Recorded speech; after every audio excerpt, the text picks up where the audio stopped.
1942.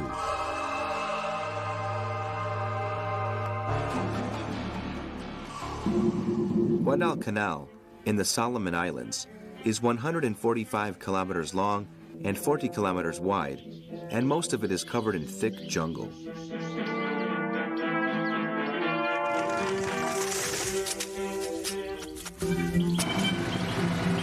Japanese soldiers start to build a landing strip on the island.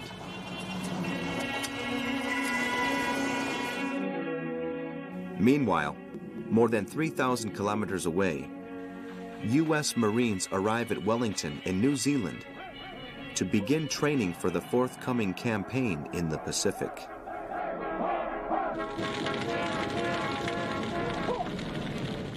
Many are young, untrained men with little military experience and don't expect to go into action for some months.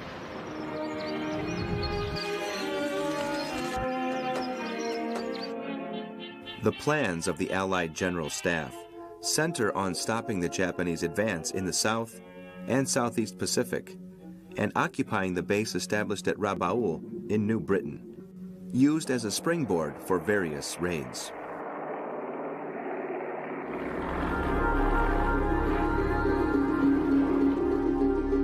To achieve this, Nimitz and MacArthur, together with their advisors, draw up Operation Watchover, which will start at the start of July. The aim is to occupy the Solomon Islands, and with this in mind, Vice Admiral Gormley has been instructed to establish his base in New Zealand. But suddenly, the time given to preparation of the counteroffensive is drastically reduced. There is panic at Nimitz headquarters. An enemy base at Guadalcanal puts at risk the plans for the Solomon Islands and seriously threatens the Allied position at Port Moresby. There is no option but to attack and take Guadalcanal before the airfield is operational.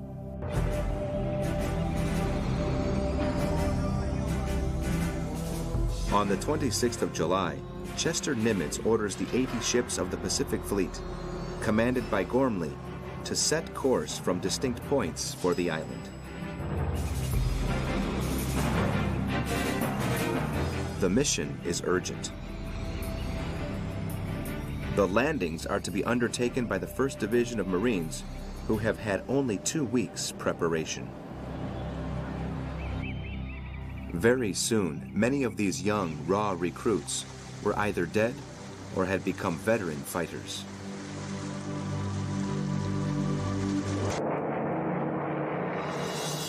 On Friday, the 7th of August, the aircraft carriers Saratoga, Enterprise, and Wasp, commanded by Admiral Fletcher, take up position to the south of Guadalcanal, while Admiral R.K. Turner's cruisers and destroyers move into place near the small Savo Island.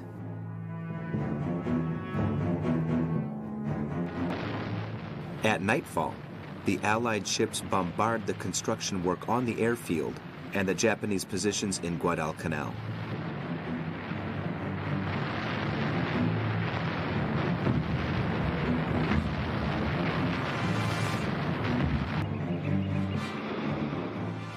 At dawn, for the first time in the Pacific War, 11,000 Marines prepare for a landing on territory occupied by Japan.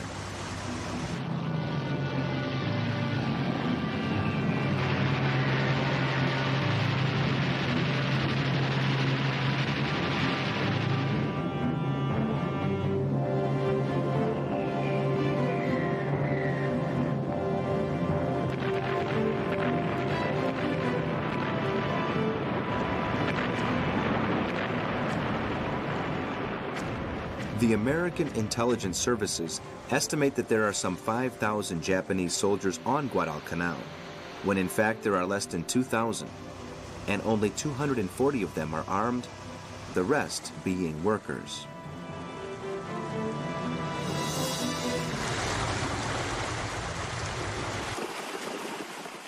The Marines meet little opposition to their landings on the beaches.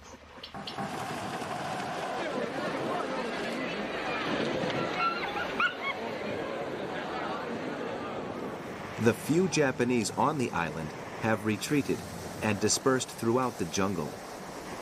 Nevertheless, the Americans advance cautiously, fearing an ambush.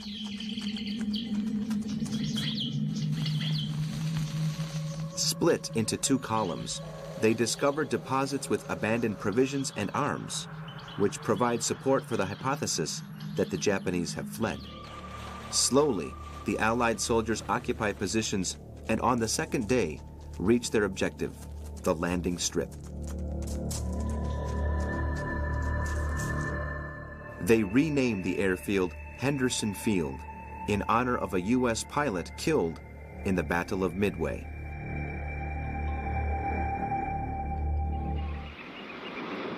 Meanwhile, other troops disembark on the smaller islands around Guadalcanal.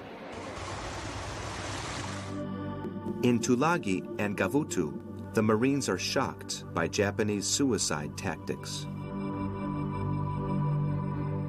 In Tanambogo, initially the men of the Imperial Army are able to push back the Americans, who, after heavy fighting, disembark 2 tanks.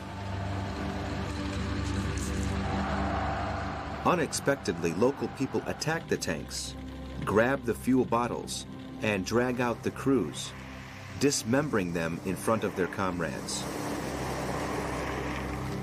These, enraged, fire on the crowd, killing all of them.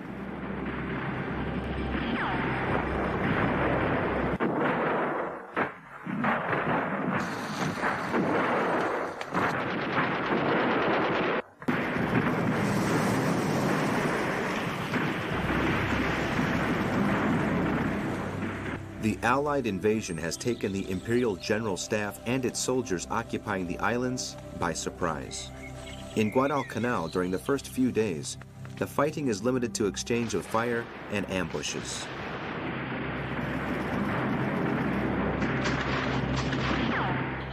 Colonel Frank Goch and his men are the first victims of Japanese cruelty.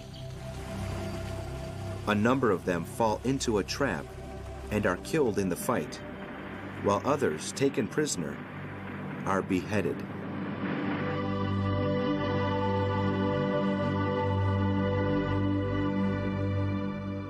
The Japanese command tries to respond quickly and places the troops being prepared for the conquest of New Caledonia, Samoa, and the Fiji Islands on maximum alert. The Allied landings in Guadalcanal force a change of plan. The Marines must be expelled from the island.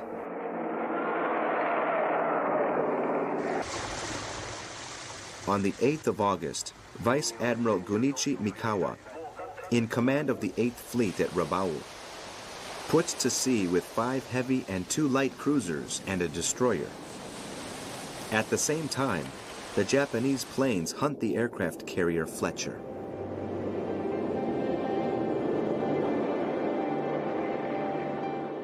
Mikawa intends to frighten the invading Allied forces, delivering a heavy blow that will put them to flight. The aim is to force them to call off the invasion of Guadalcanal. This risky mission has the support of Yamamoto. "I wish you the greatest success in your action," the admiral comments after giving his blessing.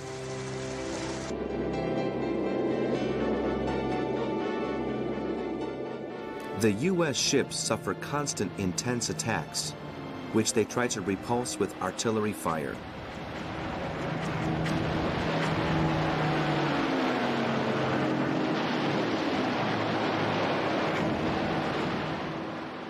Vice Admiral Frank Fletcher, fearing that some of his ships might suffer serious damage, withdraws out of range of the Japanese planes.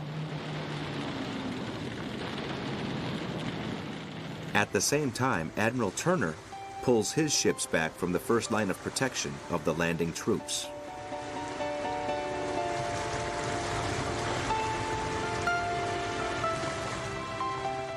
With their incessant attacks, the Japanese have been able to force the Allied ships to withdraw and disperse in the open sea.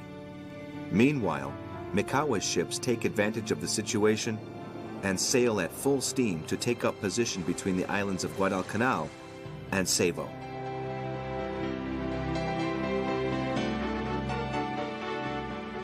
The U.S. destroyers have not detected the presence of the Japanese ships. This time, it is the Allied side which is surprised.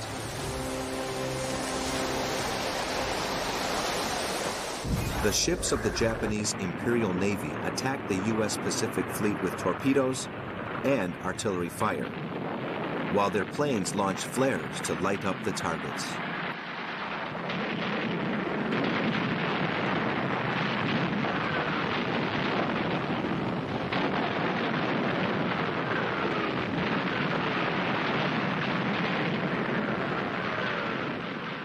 The Australian cruiser Canberra and the USS Chicago are sunk.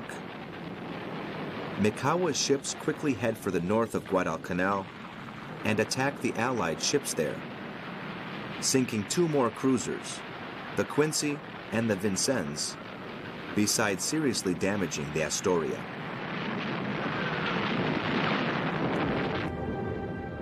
In only 1 hour, Nimitz protection fleet has been eliminated, and more than 1,000 crew members are lost at sea. The Battle of Seivo Island is a victory for the Japanese, which could have been bigger than Pearl Harbor if the cautious Mikawa had not decided to withdraw his ships so quickly, given that, at this moment, the Allied fleet was unprotected by its aircraft carrier.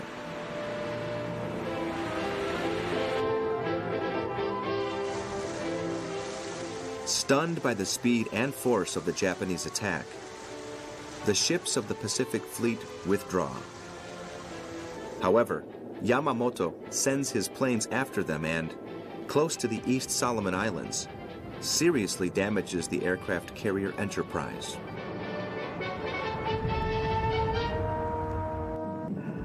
The Allied fleet has suffered another heavy blow. In only 1 hour, the Japanese have destroyed the victorious spirit created by the landings at Guadalcanal. For Nimitz and MacArthur, the experience shows that the Japanese Empire won't be an easy enemy to defeat, and that future campaigns will be hard-fought affairs for both sides.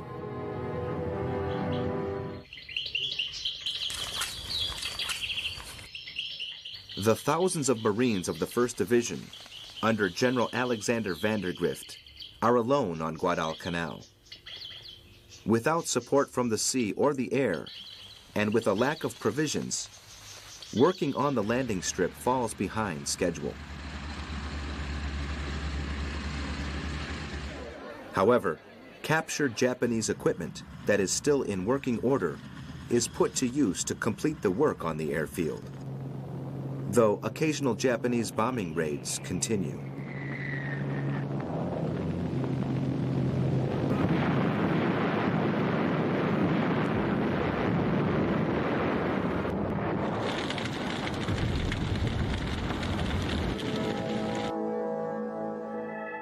Yamamoto has been wrongly informed of the number of Allied soldiers that have disembarked on Guadalcanal, and believes that 6,000 of his best men will quickly be able to see off the invasion. On the 18th of August, the first 1,000 elite soldiers under the command of Kiyono Ichiki, a hero of the war against China, are sent to the island. Their demoralized comrades, running out of food and ammunitions, welcome them liberators.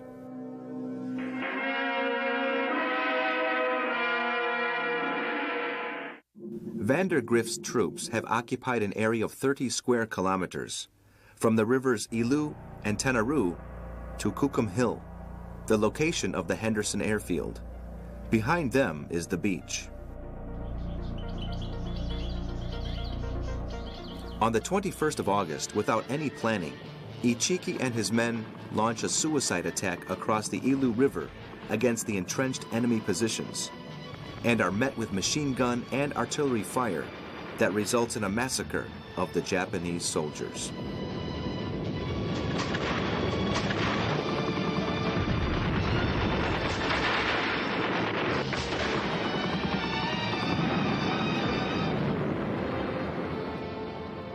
Upon receiving news of the disaster, the Japanese High Command realizes that the figure of 2,000 enemy soldiers is a gross underestimation.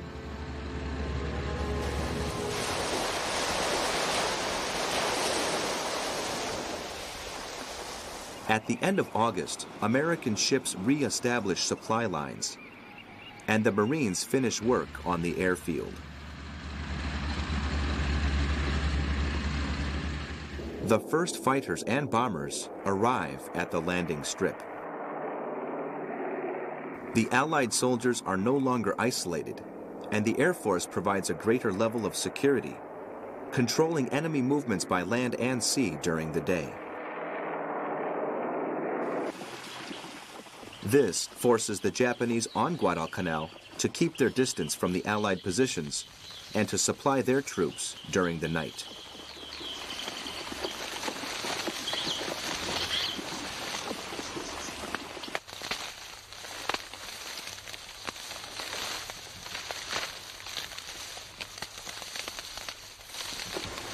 Reinforcements and supplies reach the Japanese soldiers hidden in the jungle via a fleet of rapid cruisers and destroyers, which take advantage of their nocturnal incursions to bombard the Henderson base.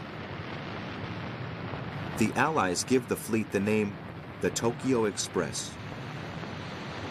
In it, one of the most prestigious units of the Imperial Army is brought to the island, the Kawaguchi Brigade.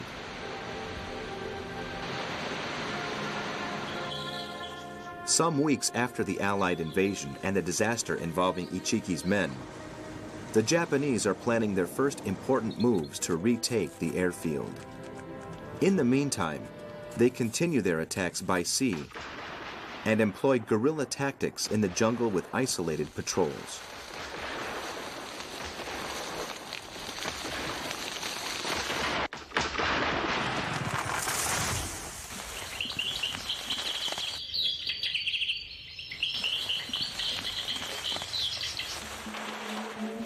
By the first week of September, General Kiyotake Kawaguchi's brigade has 7,000 men on the island.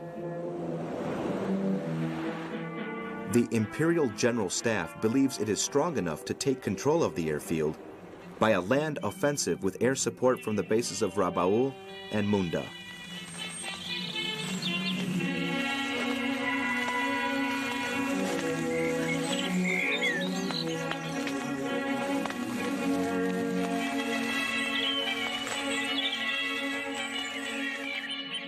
On the 12th of September at nightfall, Guadalcanal becomes a place of torture.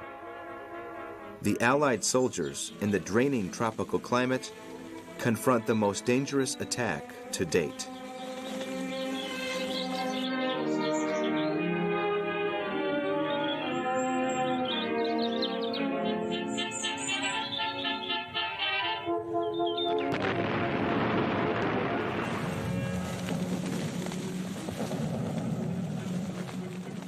The Japanese launch themselves against the enemy with the fanatical war cry, "Banzai, Banzai." At the same time, their planes bombard the American positions on Henderson Field and engage Allied planes attacking from aircraft carriers.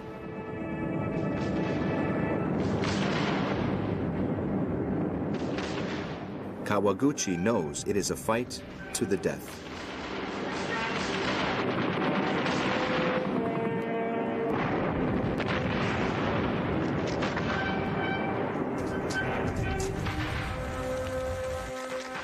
A group of Japanese soldiers try to take the hills around the airport. Vandergrift's men, pushed to the limits of their endurance, put up a heroic resistance and inflict more than 1,000 casualties in what they called the Battle of Bloody Ridge.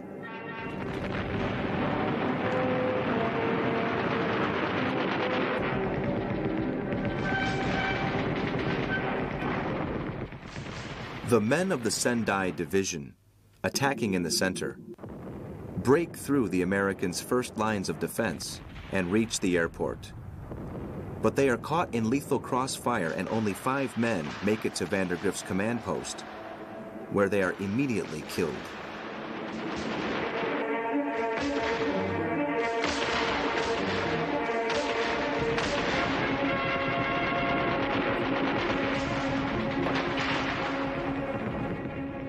A 3rd Battalion of the Kawaguchi Brigade advance on the right flank of the U.S. position, but are surprised by bursts of Allied artillery fire.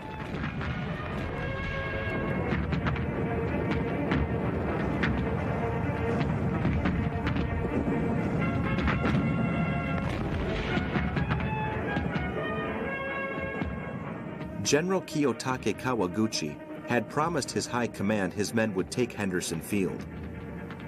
But he did not have the men or the means in the last meters of the suicidal attack to gain the victory.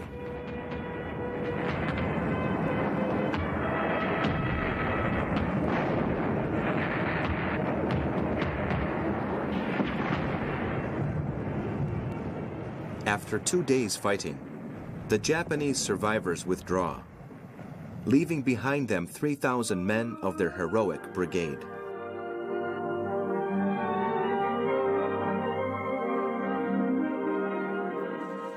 The Americans have suffered 500 casualties, but they have stood up to the fiercest and bloodiest attack to date.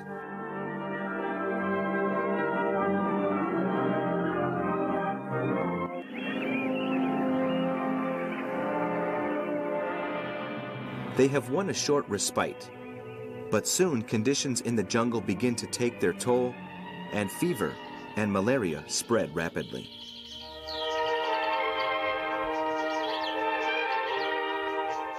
Quinine is scarce, and in its place the medics give atabrine pills, invented in Germany to avoid the spread of malaria.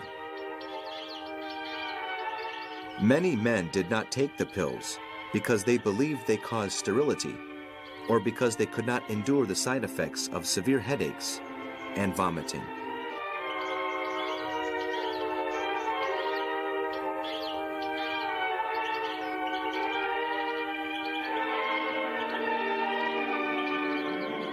In only the first month, malaria put more than 1,000 Marines out of action. In the following months, more than 8,000 will suffer.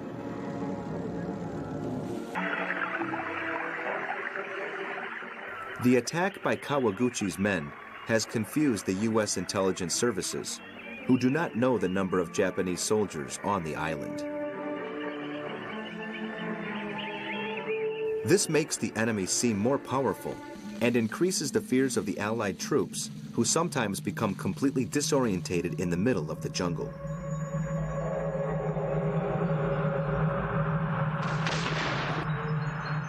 Soldiers from opposite sides frequently run into each other and open fire against anything that moves, often hitting their own men. Sometimes they are forced to fight hand-to-hand with the enemy.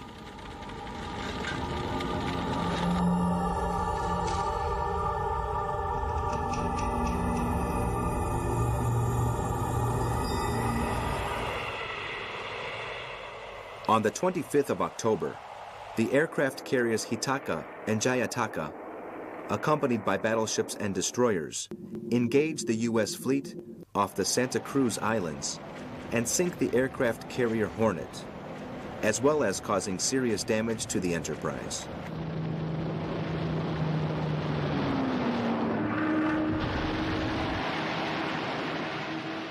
However, what at first appeared to be a Japanese victory turns into a disaster for the Air Force, which loses more than 100 planes and a significant number of its best pilots.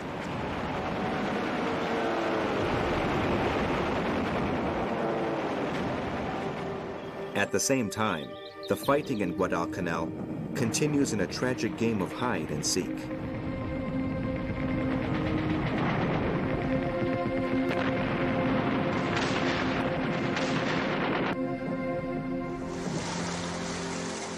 On the 13th of November, the Japanese attempt a desperate large-scale landing on the island, which is repelled by Allied planes and rapid patrol boats from the nearby island of Tulagi.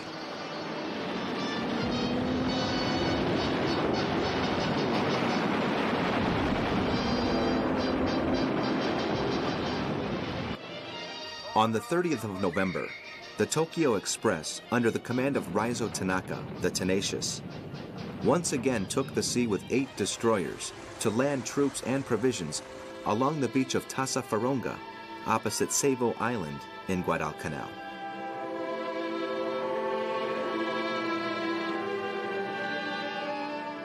Shortly before midnight, the heavy cruiser USS Minneapolis, which enjoys the great advantage of radar, detects the Japanese ships, and a confrontation ensues.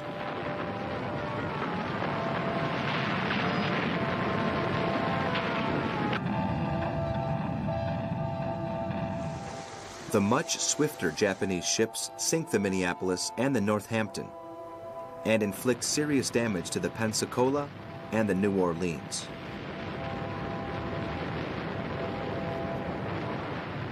With only the loss of the destroyer Takanami, the Japanese speedily withdraw to Bougainville Island. However, this victory was not enough to recover Guadalcanal.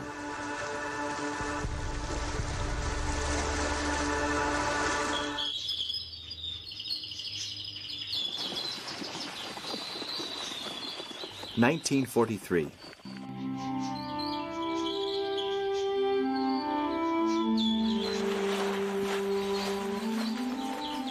At the start of the year and having engaged in 6 important battles, the Tokyo Express limited itself to evacuating Japanese soldiers struggling to survive on the island and only just holding off the Allied attacks.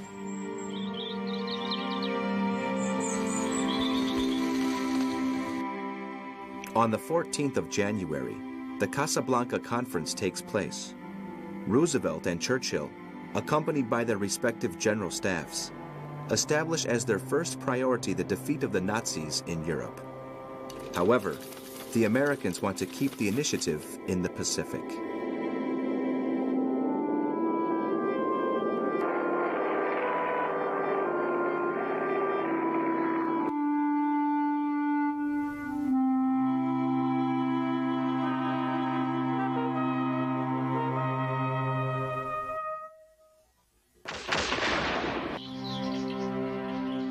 By the 9th of February, the Allies control the whole of Guadalcanal. The Imperial General Staff have called off the attempt to take it back, and in anticipation of future enemy movements, now concentrate on consolidating their positions in the Pacific. For this, they transfer a great part of the Rengo Kantai, the Imperial Japanese Navy, to the 2 large bases of Truk and Rabaul. The flow of supplies to the garrisons on the Solomon Islands has to be ensured, and the soldiers' morale and confidence in victory bolstered following the setback at Guadalcanal.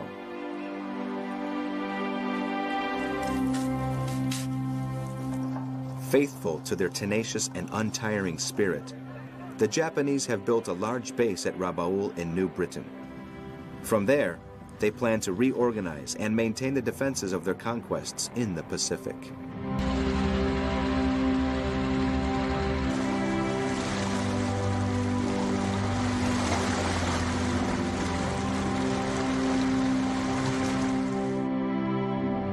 Meanwhile, MacArthur's strategic plan, codenamed Operation Cartwheel, centers on the occupation of this large Japanese base, isolating it by taking the positions surrounding it one by one.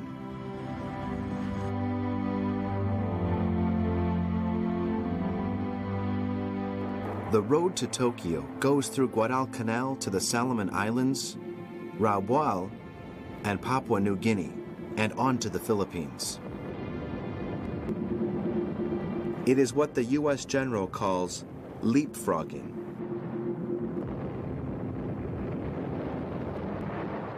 On the 21st of February, the Marines disembark on the Russell Islands. The Imperial fleet, seeking to keep the supply routes open, continues to clash with the Pacific Fleet.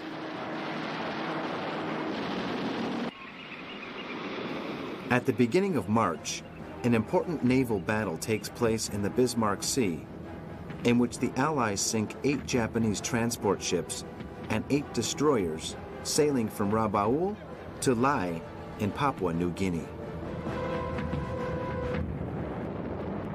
In response to events, Yamamoto goes to Rabaul on the 4th of April to personally assume command of operations against the Allies.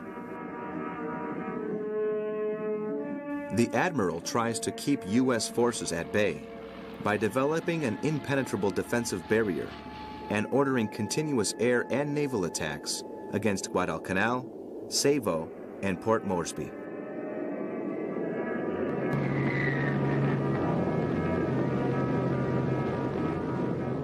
On the 18th of April, he abandons Rabaul for the air bases of Buka and Buin to coordinate the operations of all the forces in the area.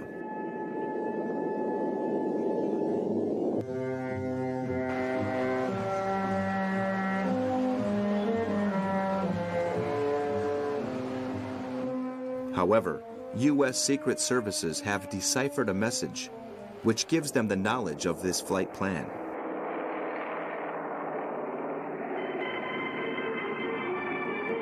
The Betty bomber in which he is flying is intercepted and shot down by a squadron of P-38 Lightnings over Bougainville Island.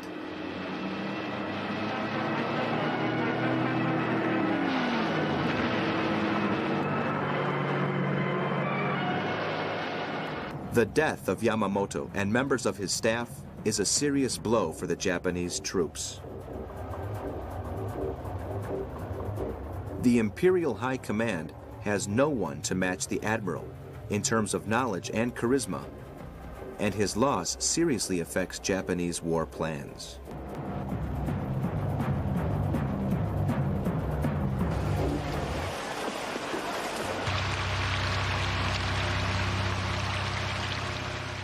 Meanwhile, MacArthur and Nimitz push on with Operation Cartwheel. Vice Admiral Turner has been given command of the forces charged with taking the Japanese base of Munda on New Georgia Island to the northwest of Guadalcanal.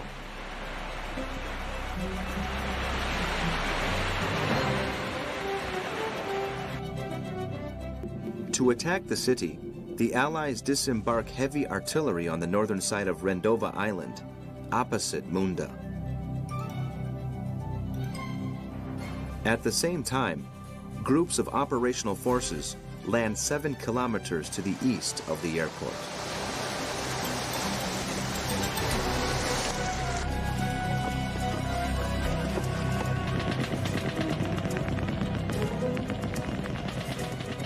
After 5 weeks of heavy fighting, the Japanese troops are forced to retreat to Kolombangara.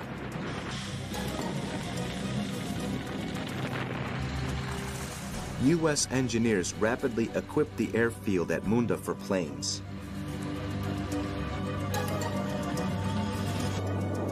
Now, the main objective, Rabaul, is closer.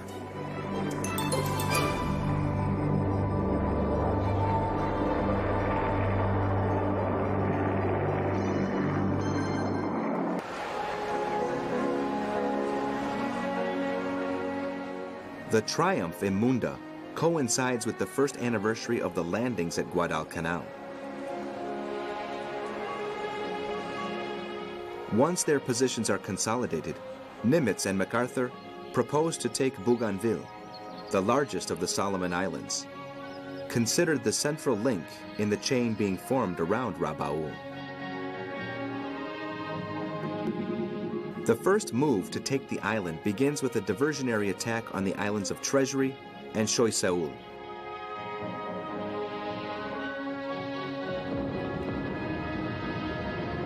At the same time, New Zealand planes take off from the Henderson airfield for Bougainville Island on bombing raids that help clear the road for the infantry.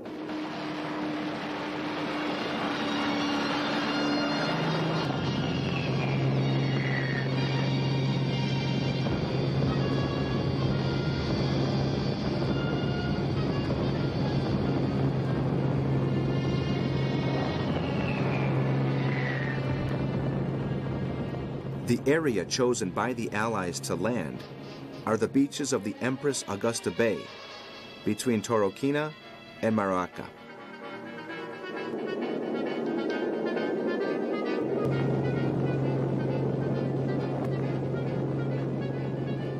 The Japanese, aware of the weakness of their own forces and the growing strength of the Allies, placed their hopes on the warrior spirit of the men, trained to fight till the death. There are 40,000 of them on Bougainville, ready to repel the Allied landings. They can count on the support of 4 cruisers and 6 destroyers. In the Battle of Empress Augusta Bay, the Imperial fleet loses a cruiser and a destroyer. The intensity of Allied fire forces the Japanese ships to withdraw, without having been able to stop the 3rd Division of Marines from reaching the island's coast.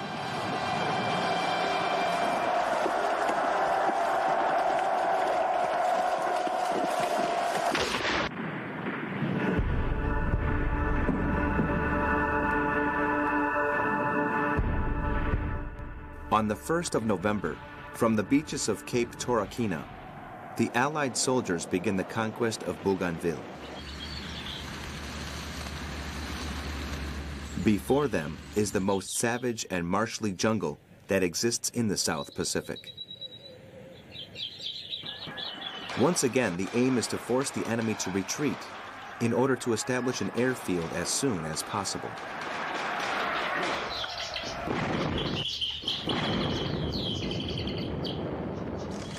On the other side of the island, the main body of Japanese soldiers waits for the order to counterattack.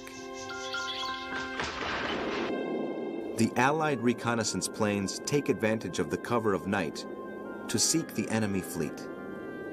They try to locate any movement on radar that could be a Japanese ship in order to attack and destroy it.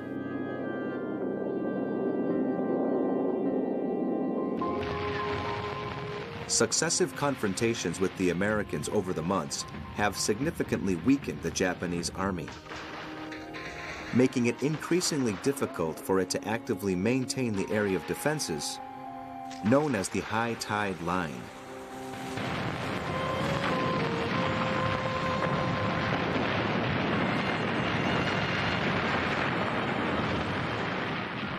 On day 2, under heavy artillery fire, the Japanese troops entrenched on Bougainville begin the offensive against the perimeter of the area taken by the enemy.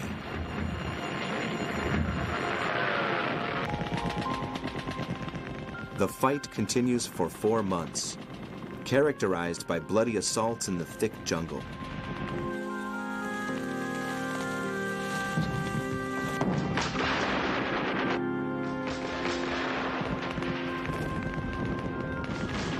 But in spite of the tough resistance put up by the Japanese soldiers, Bougainville is occupied. It is another step towards Rabaul.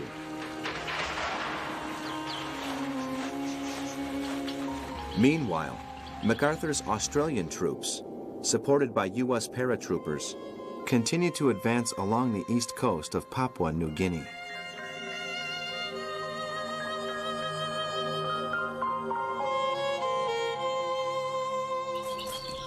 The Japanese resist heroically. Far from their bases and without logistical support to facilitate a withdrawal, they fight to the last breath, defending their positions.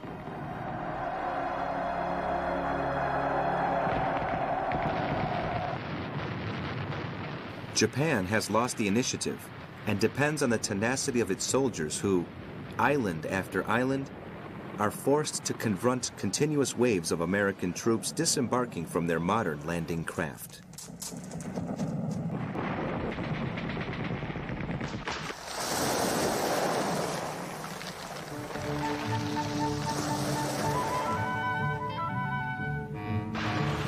What is more, the experience in the jungle no longer gives the Japanese the advantage of the element of surprise, as, following Guadalcanal, The Americans employ native guides on their jungle patrols.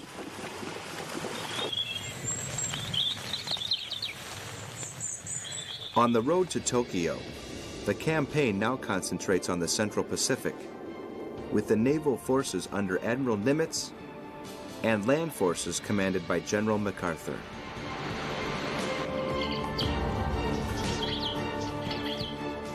For the latter, the key to victory lies in attacking the enemy's weak points in order to eliminate his strongholds.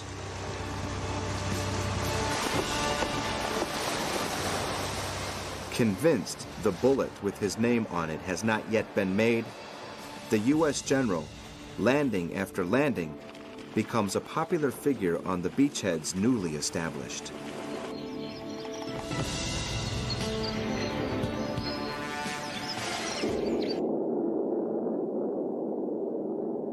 The big problem of the Central Pacific area is the great distance between its islands, which means that the support of aircraft carriers is essential to landings.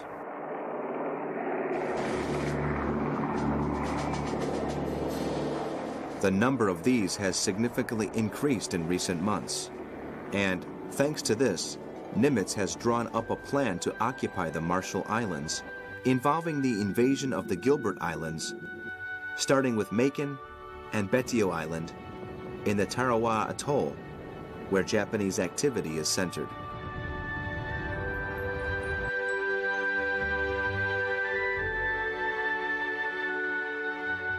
The Japanese have been in Tarawa since December 1941 and have fortified it by building a great number of tunnels, which end in machine gun and artillery posts.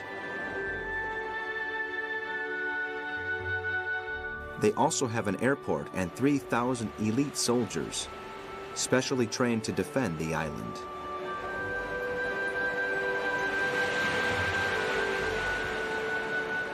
The commander-in-chief of the island is Keiji Shibasaki, a samurai and veteran of the war against China, who has persuaded his men that Tarawa cannot be conquered, not by 1,000,000 men, even if they try for 100 years.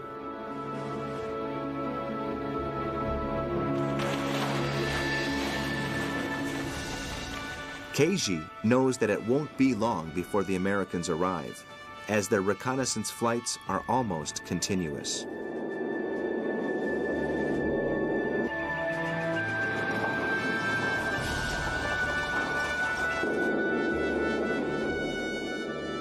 On the 13th of November, Nimitz orders 400 planes to bomb their targets without pause.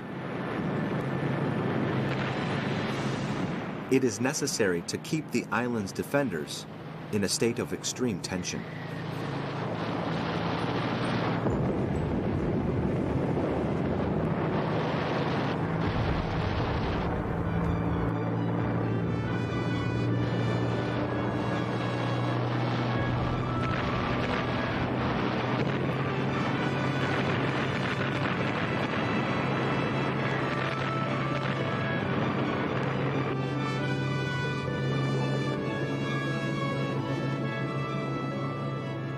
The same day, a part of the Pacific Fleet sets course for the Gilbert Islands, being joined shortly afterwards by ships under Admiral Turner from Hawaii.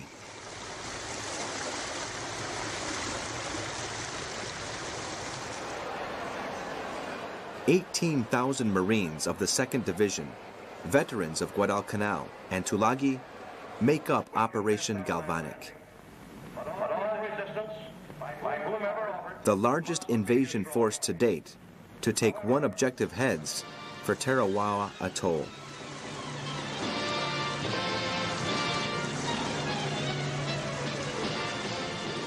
On the 18th, a Japanese reconnaissance plane spots the enormous convoy. Shibasaki now has no doubts. After Bougainville, the next objective will be his island.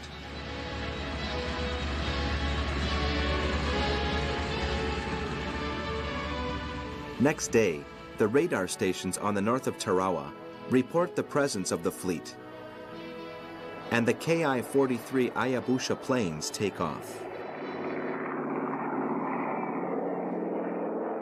A few minutes later, the radio announces that the enemy has been spotted.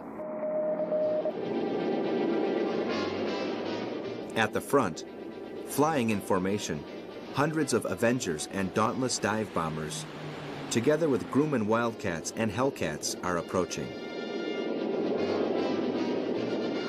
Fire and smoke cover the morning sky from the air flights as the Allied Naval Attack Force closes in on the coast of Tarawa and begins a heavy artillery bombardment of the island.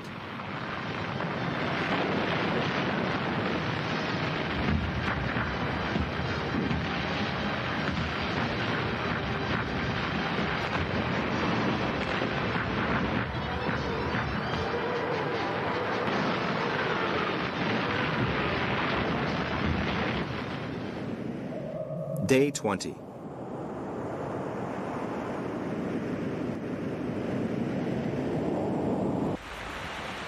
In the early hours of the morning, the deafening guns of the ships and planes stop suddenly.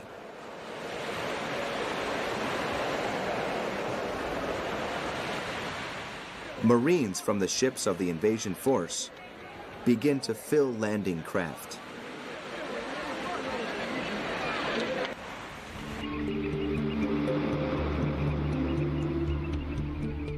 The commanders have given code names to the objectives on the beaches of the north of Betio Island.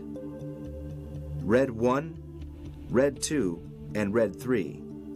Those situated to the west are named Green Beach, and those to the south, Black 1 and Black 2. At 4 in the morning, the landing craft head for the northern beaches from the entrance of the lagoon that protects them. The information on high and low tides is a cause of concern for the commanders, as the landing craft full of Marines are able to approach a depth of 2 meters and the depth where the reef is situated, which extends like a protecting barrier along almost the whole coast, is unknown. The soldiers approach the island with their eyes on the water, looking out for the coral reef barrier. In front of them, the island itself is covered in a thick cloud of smoke.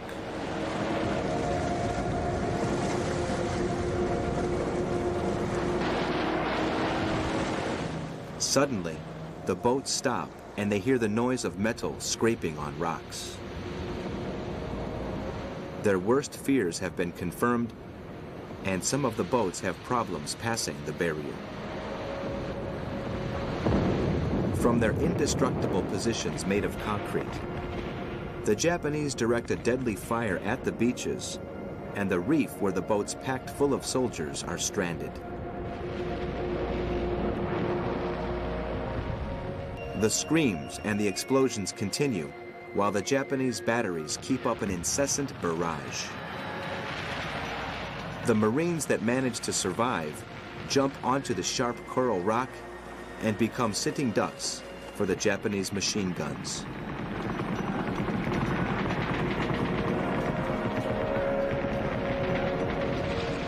Some tanks, which have managed to cross the barrier, reach the beaches and return fire. By midday, most of the troops have reached beaches Red 2 and Red 3 and are in front of the Japanese first lines of defense. But the incessant shelling forces the Allied soldiers to lie face down on the ground. On Red 1, the situation is made worse by the deadly crossfire from machine gun posts placed along the coast.